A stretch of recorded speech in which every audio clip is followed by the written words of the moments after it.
ఇంత గొప్ప కుటుంబానికి కోడలు వయ్యుండి సభ్యత సంస్కారం లేకుండా మగాడి మీద చేయి చేసుకుంటావా? కనీసం పనివాళ్ళు ఉన్నారని ఇంగిత జ్ఞానం కూడా లేకుండా పోయిందా నీకు? తప్పుడు మాట అంటే చెంప పగలగొట్టాను తప్ప. అయినా నువ్వెవరు నాకు అడ్వైస్ చేయడానికి? నాకు అత్తగారివా? కోడలిగా ఈ ఇంట్లో దీపం పెట్టడానికి నువ్వెలా వచ్చావో నేను అలాగే వచ్చాను. దీపం పెట్టడం అంటే నూనె పోసి వత్తి వేసి వెలిగించడం కాదే.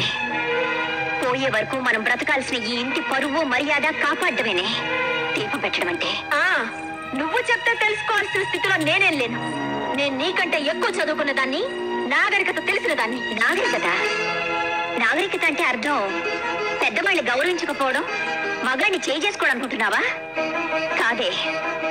పట్టు చీర కట్టినా పాతి చీర కట్టినా ఎదుటి వాళ్ళు చేతులెత్తి నమస్కరించేలా ఉండటమేనే నాగరికత అంటే. చూడు, ఇంకో ఆర్గ్యుమెంట్స్ అనవసరం. నీతో నీతులు చెప్పించుకునే అవసరం గాని అడ్డమైన వాళ్ళ ముందు తలంచి బ్రతకాల్సిన కర్మ గానీ నాకు లేదు. నిన్ను తల వంచుకుని బ్రతకమండం లేదు. నిన్ను కట్టుకున్నవాడు తల దించుకునేలా ప్రవర్తించొద్దంటున్నాను.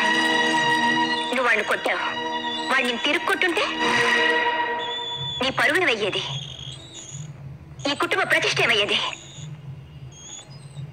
ఆడపిల్ల పుట్టింట్లో ఎంత గారాభంగా పెరిగినా అత్తవారింట్లో అణుకోతో బాధ్యతతో ప్రవర్తించాలి. అది తనకి అందం, ఆ కుటుంబానికి గౌరవం. గుర్తుంచు.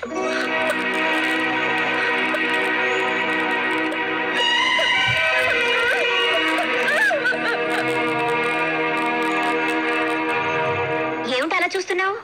నీ ఆవిడ ఏడుస్తూ వెళ్ళిందానా? వంట రాదని ఇంకా ఎన్నాడు తప్పించుకుంటావు? త్వరగా నేర్చుకొని కాస్త గట్టిగా కసిరాను. ఏ మీ ఆవిడ నేనేం అనకూడదా? ఆ హక్కు నీకు తప్ప ఇంకెవరుకుందనా?